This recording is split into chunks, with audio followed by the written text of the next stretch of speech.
Friday, which left 10 people injured. The National Chief Imam now calling for calm. Plus, this afternoon, we'll take you to Takoradi, where hundreds of passengers hoping to return to Accra, Kumasi, and other major cities in Ghana have been left stranded due to severe shortage of vehicles.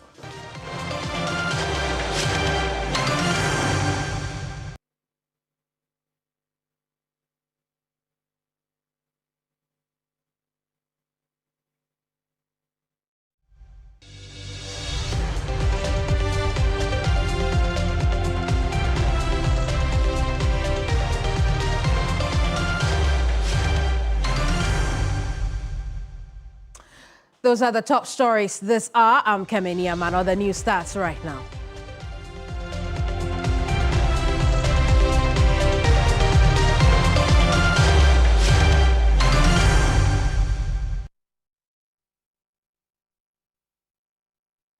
Now, security remains tight at the whole Central Mosque following the shooting incident that occurred during prayers on Friday, December 26, 2025, which left 10 people injured. The National Chief Imam, Sheikh Dr. Osman Nuhu Shaributu, in a statement Monday, strongly condemned the shooting incident, describing it as a grave violation of Islamic values and a threat to national security. The Chief Imam expressed deep disgust over the incident, noting with concern that the violence involved Muslims attacking fellow Muslims within a sacred place of worship. He describes the shooting as an affront to Islamic sanctity, a deviation from basic civility, a tribute to outright impunity, and a serious threat to national security. Now, we also know that 14 suspects who have been sent to the police headquarters here in Accra for interrogation, but have now been released.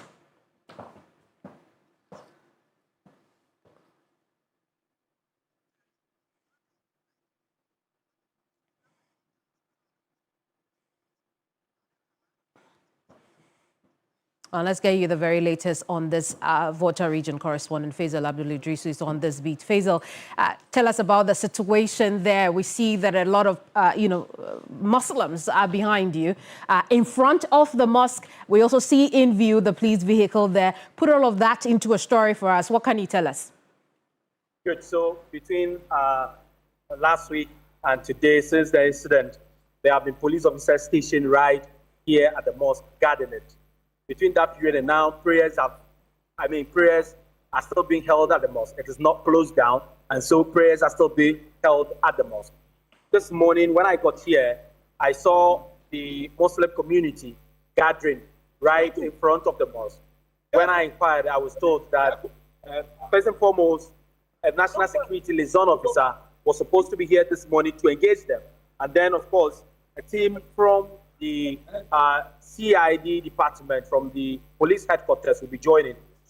A short while ago, they came, and so they are interrogating the residents here. I am told also that they have already engaged the other faction. So we know now that this incident that happened last week has everything to do with the impasse regarding the Volta Regional Chief Imam position. And so the CID delegation had earlier met the other faction. They are meeting another faction here right in front of the mosque, and that's exactly what is going on at the moment. We also know that the Chief Imam has called for calm in the community. How seriously has that been taken? Has it had any impact so far? Well, calm has been restored, but the underlying issue, which has everything to do with the impasse regarding the position of the Volta Regional Chief Imam, I doubt it's over, because the people we are speaking to here do not seem to agree with that very decision by the Chief Imam to proceed to do the installation. They are saying that there was no form of consensus, and so they do not agree with it. The call yesterday from the office of the National Chief Imam is one that is timely, but as to whether that will put to rest the matter is another conversation we'll have on another day. Now that the investigators are here, we wait to see what really the outcome of their investigations will be, because the people who are ahead feel that there must be self-justice, and all these issues are cropping up. So since it's still a developing issue, it's still under investigation, we are waiting to see what really happens after all these investigations are completed. Yesterday, the Regional Security Council had their meeting, and top of the conversation yesterday has everything to do with what happened here last week. They are yet to make public pronouncement on any resolution taken or any decision taken. What I can say, however, is that relative calm has returned to the place. Businesses operating around the mosque continue to operate. Worshippers are entering the mosque every now and then to pray. When I got in here earlier, even though it was not time for prayers, I saw people lying in the mosque. And so there is relative peace.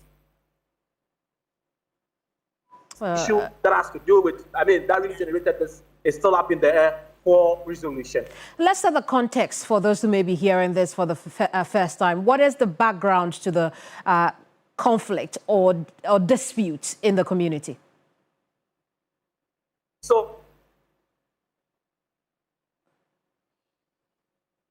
well, Faisal Abdul-Idris joined us from the Ho Central Mosque, where he tells us that... So right after his passing, can you hear me now? Yeah, I can hear you. Go on. So in 2019, the then Volta Regional Chief Imam passed. Then right after his passing, two factions were emerged. The other faction led by a nephew of the late Chief Imam, and then another led by the Deputy Chief Imam to the very person who passed.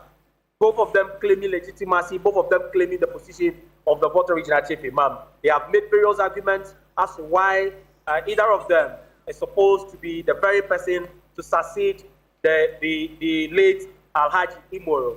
Between that period and now, we have seen clashes. Apart from what happened last week in 2021, during one of those Friday prayers, there was a violent confrontation at the Central Mosque here that led to the closure of the mosque. People were pepper sprayed.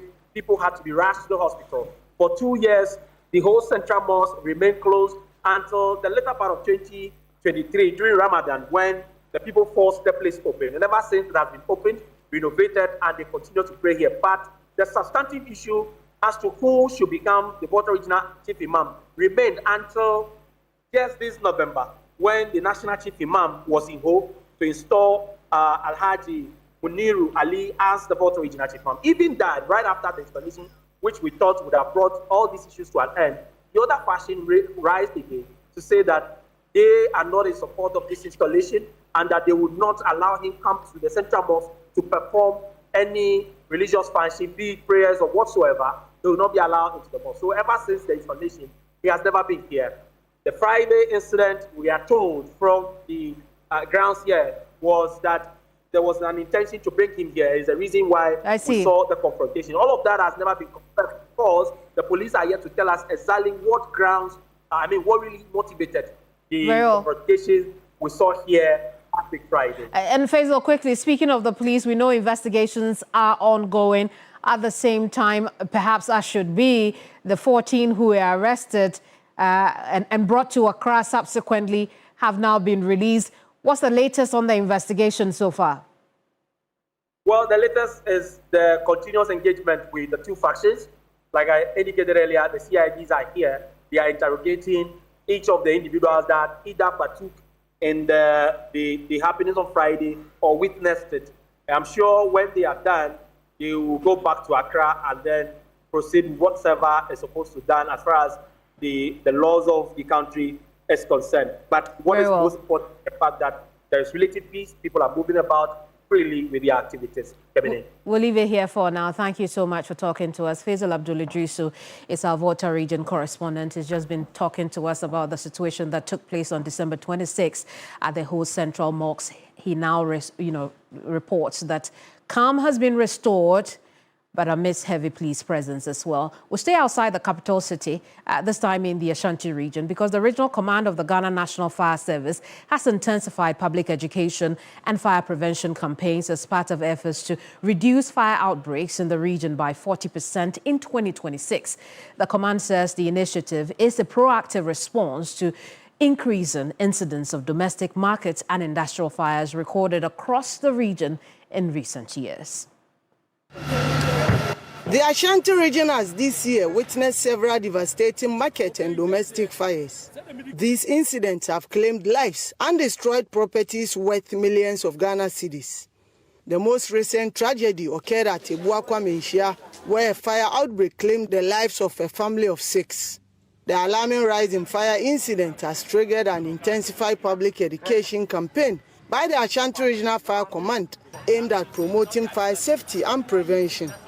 Fire service personnel, led by the regional commander, Assistant Chief Fire Officer Peter Tete, have begun door-to-door engagement and market outreach programs to educate residents on fire safety practices, early detection, and emergency response. It's an educational program that we have taken on board, and we'll continue this. We are not stopping. We are trying hard to make safety a priority. Yes, we need to safeguard the life and property of the people. So the people in Ashanti region should support us in this campaign so that life will be very meaningful to everybody. We can only educate you so that you accept. Now, the National Anti-Illegal Mining Operations Secretariat, NIMOS, has arrested 5 Chinese nationals following a targeted operation against illegal mining activities along the Birim River in the Achimota area of the Birim Central Municipality. The operation, conducted on Monday, December 29, 2025, began at about 1:40 p.m. and formed part of a series of coordinated raids on illegal mining sites in the area. The suspects were apprehended while actively mining and washing mineral materials directly into the river, causing significant environmental harm. Now, during the operation, 2 excavators discovered at the site were immobilized, while Toyota Hilux pickup and a Toyota Land Cruiser allegedly used by the suspects were seized by the task force. The operation is part of NIMO's ongoing festive season crackdown, which aims to protect Ghana's major water bodies from further pollution and environmental degradation caused by illegal mining activities.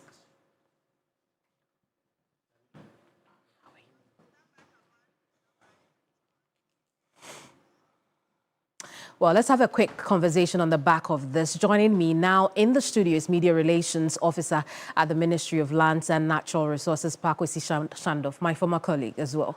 How are you? It's good to see you. Good to see you. And Merry Christmas. Merry Christmas too. But let's talk about the operation. Talk us through what happened on Monday. Well, basically, what happened is specifically what you just ran us through. I indicated earlier that even though the entirety of the country is basking in the Christmas festivities, NIMOS was not going to go on a break. And so what we are seeing is a consequence of that arrangement that was authorized by the Lands Minister, Honorable Emmanuel Ama-Kofi-Boa. Getting into the area, of course, NIMOS had gathered intelligence that illegal mining was very prominent there.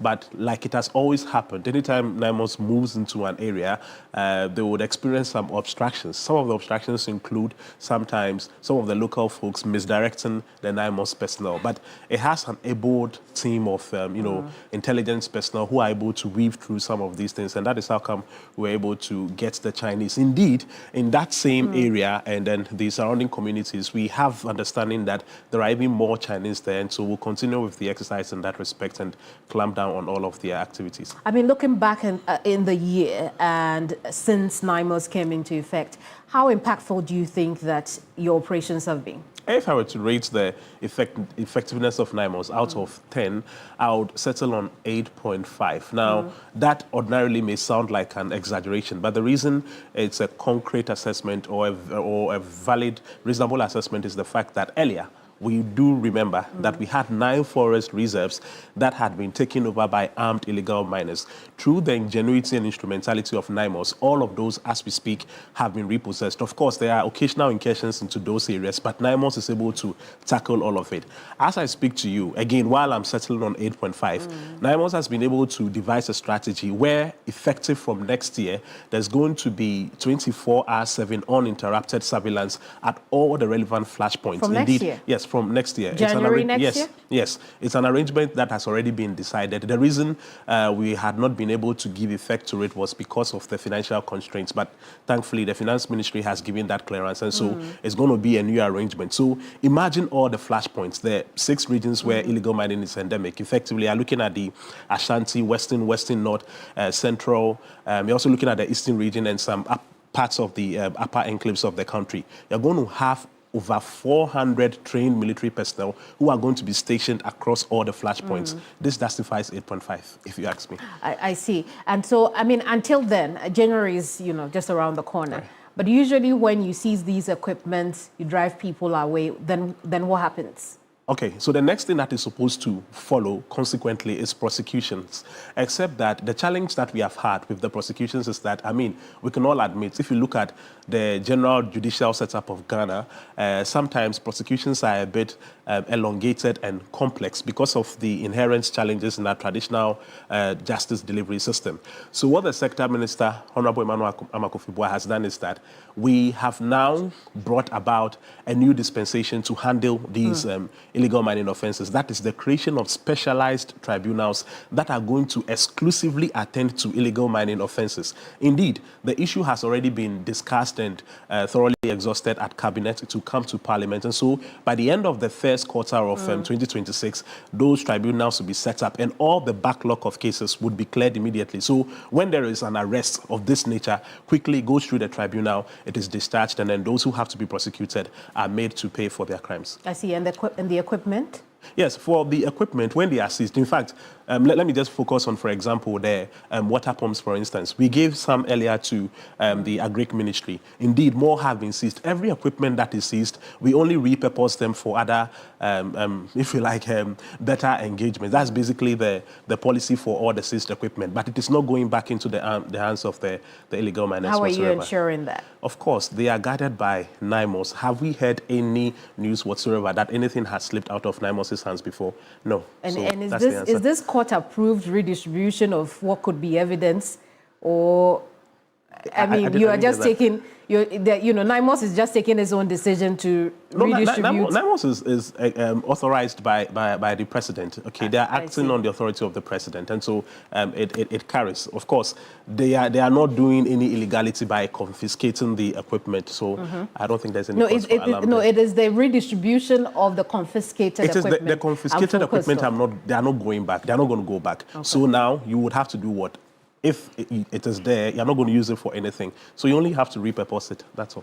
I see. We'll leave it here. Thank you so much for joining us here in the studio. Right. Pakwesi Shandor speaks for the Ministry of Lands and Natural Resources. We've just been looking at NIMOS activities over the year, particularly the one that took place at around the Birim River, during which some Chinese nationals were arrested. It's a story we'll keep an eye on and bring you more in subsequent broadcasts. Right now, however, let's look at Kpandai, because the parliamentary rerun in that constituency was expected to take place today, December 30, but for the Supreme Court order for a hold. The Supreme Court's decision on the Kpandai parliamentary contest has brought serious political activities to a halt, altering what would have been a charged political atmosphere into one of calm and uncertainty. Nadra Mohammed was in Kpandai and reports on the political atmosphere in the township at night. If the Supreme Court has not ruled on the Kpandai parliamentary rerun, these streets would have been busy. Politicians from both NPP and NDC would have been on these streets trying to convince electorate to vote for their candidates. But here we are today on an empty street. If not the intervention or the suspension of the Supreme Court, Kpandai by this time should have been busy. Rerun is no different from other elections. It's just like normal elections. But the only difference of rerun and other elections is that people from their various constituencies will come in their numbers.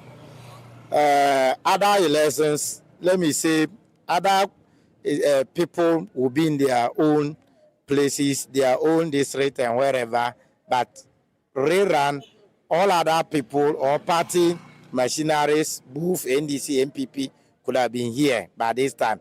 But the whole thing could have been peaceful, because the way I know Kpandai people, we are not violent. Elections at this time or campaign at this time could have been somehow peaceful. Just that we'll see a lot of security and other people around.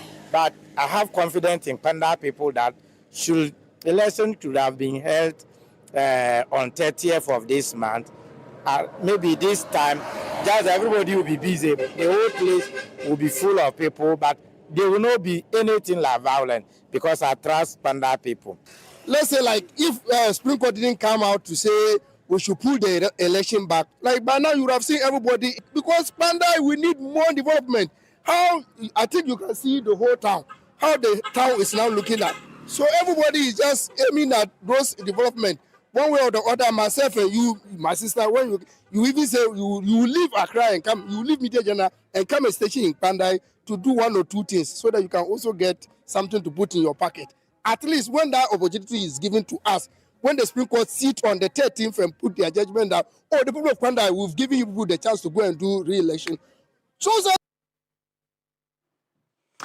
with the parliamentary rerun on hold, pending a determination by the Supreme Court, residents say maintaining calm is critical to protecting the progress the district has made in recent months. At a community gathering, strong calls were made for peace and unity to be prioritized above all other considerations as the district works to consolidate its development gains.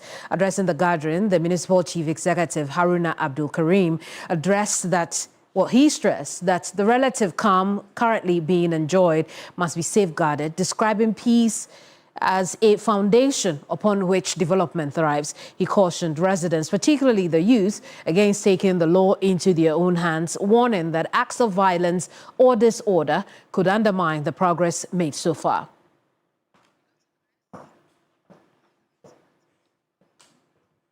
Regional correspondent Christopher Mwako is joining us for a bit more on this story. Chris, good afternoon to you. What can you report from Kpandai this afternoon? Yes, so Kemini, the atmosphere in Kpandai has been calm. People are going about their normal duties because the people were expecting the rerun to have been conducted today. But for the Supreme Court ruling putting this election on hold. And so they are saying that they are only waiting for the Supreme Court to come out with its ruling on the 13th of January 2026 so that they will know their fate.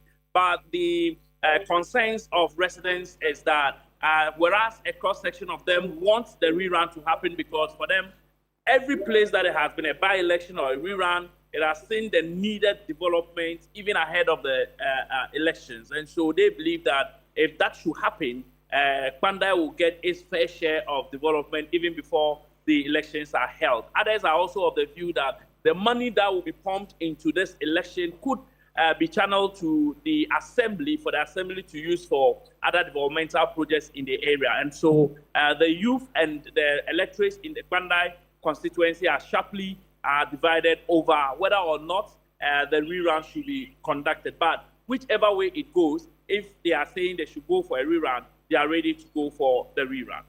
Has the Supreme Court's decision brought an end to political activities in the area, temporarily perhaps? We are not seeing active political activities like people gathering, rallies, and all those things. What we are seeing is that, in fact, the two political parties are going from community to community, engaging the people, because they are all ready. Should the Supreme Court indicate that there should be a rerun, they are all ready. So they are meeting various youth groups, they are moving from house to house, community to community, and engaging them. But the aggressive nature of it that we've seen in other places, we are not seeing for now. Probably after the Supreme Court ruling on the 30th, if the Supreme Court says there should be a rerun, probably we'll see that energy in the campaigns. But for now, everything is cool and low. And those major stakeholders, what are they doing to consolidate the peace there? Yeah, so they have been engaging various groupings, organizing stakeholder engagements, and to also drum home the need for them to remain peaceful and calm. Because for them, without a peaceful Kpandai, the development that has been lacking over the years, they will not be able to overcome these challenges. And so they want the various communities, various ethnic groups in the Kpandai district and constituency, various youth groups to come together as one people and remain peaceful. Let's take a listen to what some of the stakeholders have been saying. In our district, the peace is already with us, and we want to continue enjoying that peace. So I encourage or I entreat every Tom, Dick, and Harry here to let us try and maintain the peace that we are enjoying. It is because of the peace that we are able to gather this way. If there's no peace, we cannot gather the way we are gathered here.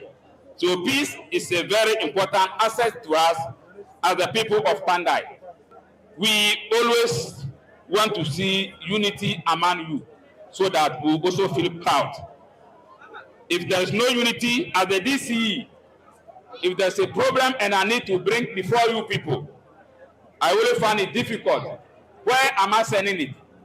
But if there's unity and I'm bringing any problem before you, I don't fear anything. So I pray for that unity among you. Unity is not just a word. It is a powerful tool that foretells development, peace, and prosperity. When we are united, we stand together, we can achieve great things. We can build our communities, support our families, create opportunities for our youth, and also promote peace. But when we are divided, we are weak. There is nothing good that can be achieved when we are fighting among ourselves. Therefore, let us rethink and focus on what brings us together rather than what drives us apart. We shall continue to work in collaboration with all settlers on our land, the District Peace Council, the security and other stakeholders for peaceful coexistence and development. Our doors are widely opened to productive and constructive criticisms and suggestions.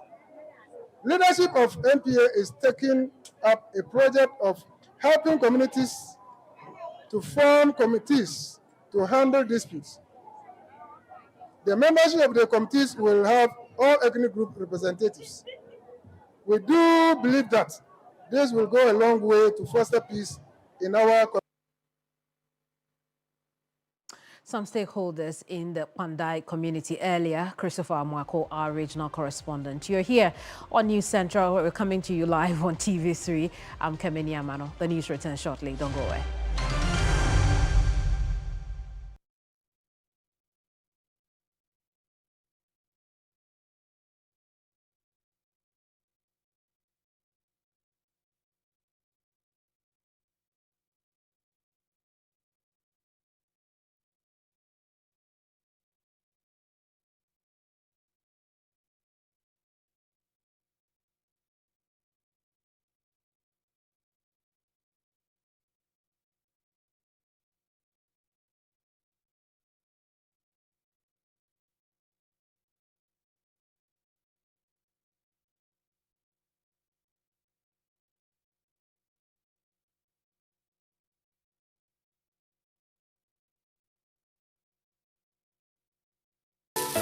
Why are more and more professionals choosing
to severe shortage of vehicles.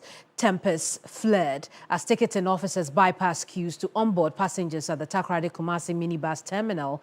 Infuriated by the act, passengers who had been waiting in line and enduring the morning heat vented their frustration.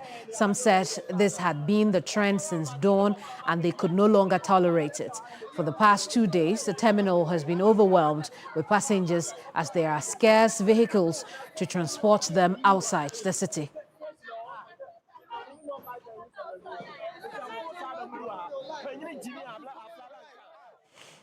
Our Abraham Mensah has been monitoring events at the terminal. He's joining us with a bit more on this. Abraham, has the situation changed? No, it hasn't, and it's actually intensifying with time. It's hot at the moment, and many had already started carrying them. As if you check at the background here, they've been waiting for over 6 hours. A number of these buses, sprinter buses, have been arranged by the GPTU to augment the existing fleet. Additionally, they have the Toyota Vozi mini buses is also supported. The problem here is that these buses almost full even before they get to the terminal.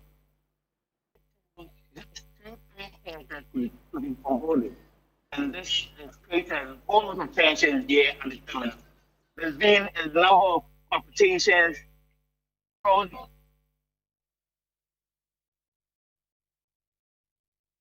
Abraham will fix that connection. In the meantime, let's take a listen to some of the passengers he spoke to earlier.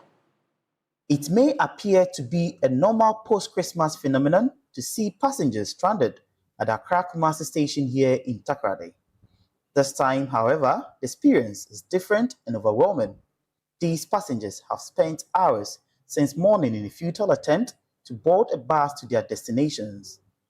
Adding to the ordeal is the scorching sun, which is draining their energy. Transport operators are taking advantage of the situation to charge more than the approved fares. We've been in the struggle for almost about, say, 3 hours now. Cars are coming in, but then the queue, so you have to go at the back desk for it to come here. I don't know if the government can support this. I don't know. The STC like this, it goes twice a day. So if they can provide more buses, especially during the festive seasons, to ease transport issues here. I don't know. It's very terrible here right now. Some of the things the station masters are doing is not that fair. You get, we will be here for a very long time. Others will come, and then like they've already taken some tickets for other people, and you know it's not fair. We have been here for more than some have been here like 6-8 hours. I have been here since 10 a.m. It is now 1:30 p.m. We are still standing under the hot sun waiting for a car to come. When cars finally arrive, they charge twice the normal fare. Mr. Okain, a ticketing officer at the Takoradi Accra minibus terminal, disclosed that many of their vehicles are unable to make a second trip after returning from Accra, citing the poor state of the roads and driver fatigue.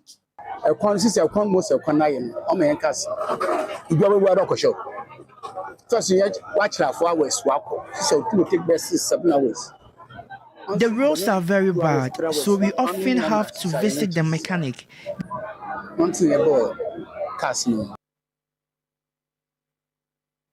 Abraham has returned to the conversation. Abraham, clearly we see the situation is the same. We've heard from the passengers who are also clearly frustrated by the situation. Is this normal practice or a normal scene during the festive season at the bus terminal? So the queue here is quite there.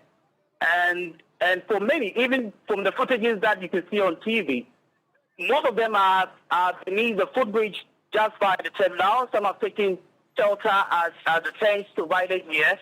But temperatures are quite higher, so many are actually walking out of the queue. The problem is that even before a bus arrives, it's already full. Just 2 or 3 persons within the queue find space within these vehicles that are provided by the GPLT. For now, there's been thought actually that the SCC provide some buses to ease the traffic here.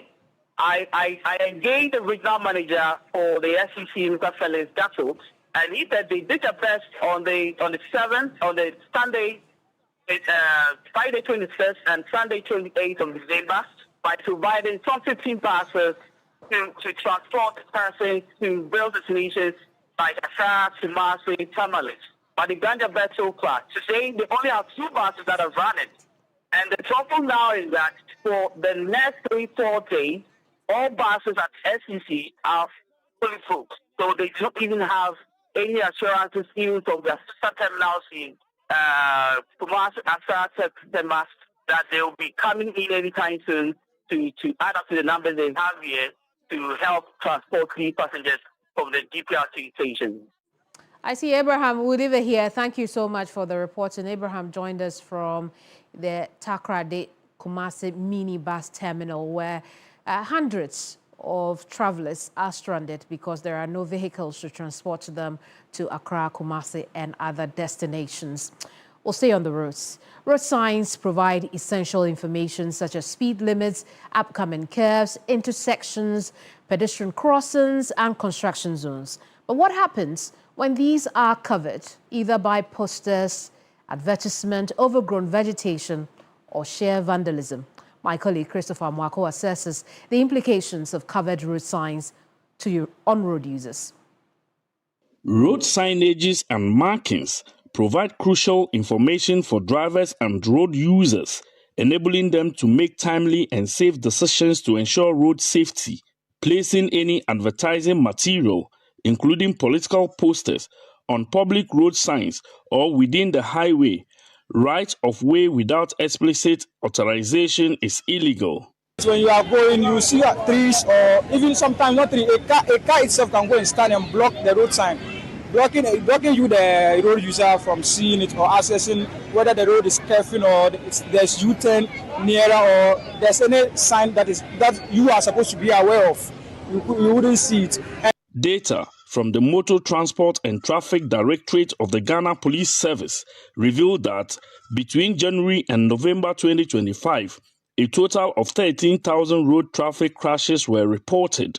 These crashes involved 16,348 vehicles of all categories, resulting in 12,894 casualties, including 2,400 deaths and 10,000 injuries. Some drivers say carelessness on the road and poor visibility, including covered road signs and lane markings, are to blame. The effects of that road distance, you see sometimes that speed rounds signboard, the indication. You can be going in the night, you can be driving. If your light is not good, the time you will know you are already there. So sometimes they will use cutlass and cut that signboard because of their stores, and it's not good. That's the cause of the accident. Actually, we are encountering so many challenges concerning the road, especially those who normally put their posters on the interchange and the other parts. Unlike sometimes you might be going to a hospital site, especially those who are coming from different locations. They are not Tamale natives. Assuming you are going to Boga and they indicate a road sign. Now they put a poster on it. How will you know that this is the direction to go to Boga? Mohammed Abdul Samad is the Northern Region Director of the National Road Safety Authority. It's not only the posting of signs and other things on our road furniture. Sometimes we call it defacing of the road signs. But in our part of the world, if you are not aware, in Northern Region, these scrap dealers are removing them. They go around, cut them, and take it away. And the worst part, I tell you, is there are some other criminals who remove some of these road signs and do fake number plates for motor riders. We are aware of all this. Discipline, enhanced public education, and strict enforcement of road traffic regulations are crucial to ensure that road signs are not tampered with by citizens. The road line marker, as I said, the steel ones and the broken ones all have meanings. So in the night, they communicate a lot to a driver as to whether you can overtake. When it is continuous line without braking, means that you cannot, don't even go out of that line, just be in your lane. When it is broken ones, but they are long ones, it tells you that you see here, you can try to overtake the vehicle ahead of you, but you have to be very careful. There's danger ahead. You have to be very careful and very fast. But the broken ones that are very short ones, that one they tell you, oh, here you can just overtake. So if they are not there as a driver in the night, how are you going to do it?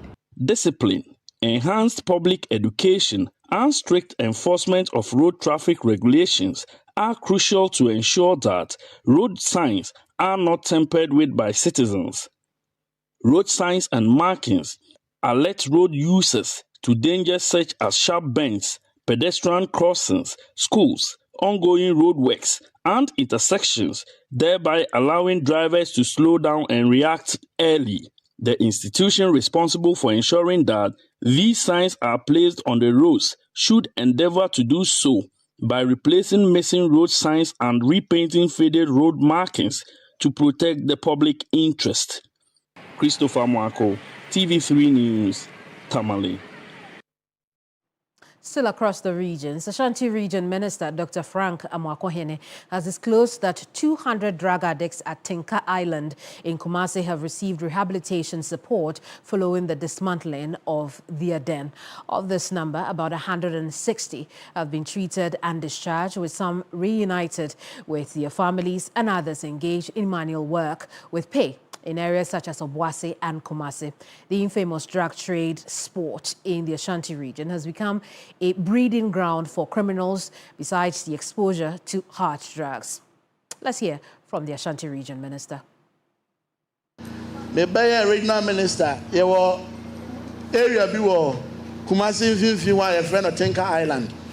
O correct Tinka Islander, a one nipa ungu yen so so for condemn because the way she in the year. You will be our best or condemn. Aha, and the embassy bear condemn the young farmer for mark for say. We are brand or Baba, or body in a better function, we hear Drobia, Nadia Casa, and Nadia Juma, Nadia Shandia, Nadia Ibibia. And the Afro so are my dependent on red. Any other drug, cocaine, and vitamins, like Cajon. Your mama Quenya say, Moba, Yasoba Buamo, not quite be ever for so. A drone ubetima giant nominal, Yamasa, Quenya, and what's made giant nom. Impo and Sanum Cran on Sanum Mutumuko drew baby. One way I won't mean die because we jay open a whole withdrawal syndrome. And the Eddie Brone, the Basia Munkran say, Muhammad Mohomba and Muhammad rehabilitation center, irrespective of condition at the bar, most somewhere support. Brone, Yakaimwa. Ye make sure say near me wa ha nyina no moto so monsa be dey e be News Central returns shortly.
to any journalist who faces intimidation, he equally urged Ghanaians to create a more resounding environment where the media can serve the nation without fear.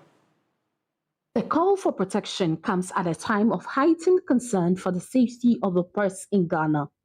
Data from the Media Foundation for West Africa and an investigative report from Dubois, Ghana revealed a troubling trend of violence this year. According to a documented data for 2025, 18 journalists were physically or verbally assaulted between January and July alone. 5 journalists were attacked simultaneously in February while covering the Council of State elections in the Ashanti region. 3 media workers were assaulted during the Ablikuma North parliamentary rerun in July, including incidents involving both unidentified thugs and security personnel. In November, a team of journalists accompanying officials from the Environmental Protection Agency on an anti-illegal mining operation in the Ashanti region were involved on a road accident near Afari, following a violent encounter with illegal miners near Obuasi, with media journalist Ibrahim Abubakar sustaining severe wounds. Speaking at the inauguration of the Bunu East Regional GJA branch, Albert Jumfo reaffirmed the association's commitment to defending press freedom and protecting the safety of its members. He urged members of the general public to not resort to violence when they feel aggrieved by media reports. The media serves as the link or bridge between the governed and the governor. And so we should always protect and rather help the media in discharging its work professionally. An attack on a journalist is an attack on the media. An attack on the media is an attack on our democracy. The GJA president noted that while disagreement with media content is part of a healthy democracy, violence is not a valid response. If you disagree with us, let's use the civil remedies. When you go the attack way, we will come after you. This has been my position. Regardless of whoever is involved, when you attack a journalist, we will come after you and make sure that we will use all the resources and the weapons available to us to exercise our constitutional powers. The Bunu East Regional Minister Francis Owusu-Enchi pledged his office's commitment to providing a sound environment for journalists. We in government commit to being accessible, providing timely information, and creating an environment where journalists can work safely and freely. In return, we ask for the partnership that is constructive.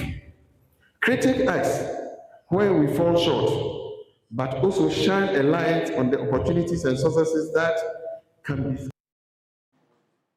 Now, scores of worshippers have thronged the Accra Sports Stadium to participate in a 2-day Alpha Hour convocation. Grace Hamwachiman is there for us. Grace, what can you report from there? Nice coming in. So we are right here at the Accra Sports Stadium. And it is the 2-day Alpha Hour convocation event convened by Pastor Elvis Ajiman, popularly known on social media as Share the Link or Alpha Hour.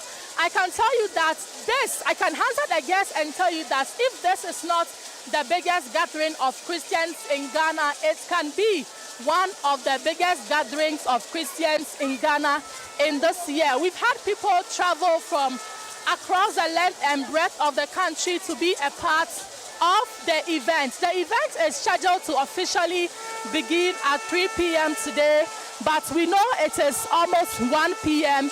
and I can tell you the Accra Sports Stadium is 50% filled. The number of people here at the stadium 2 or 3 hours to the starting of the event is just mind-blowing. I will engage a few of the people here and find out what has brought them to the Accra Sports Stadium this early. We also know some of them even came here to spend the night here last night and waited for the event to start at 3 p.m. today. Please, you're live on TV3.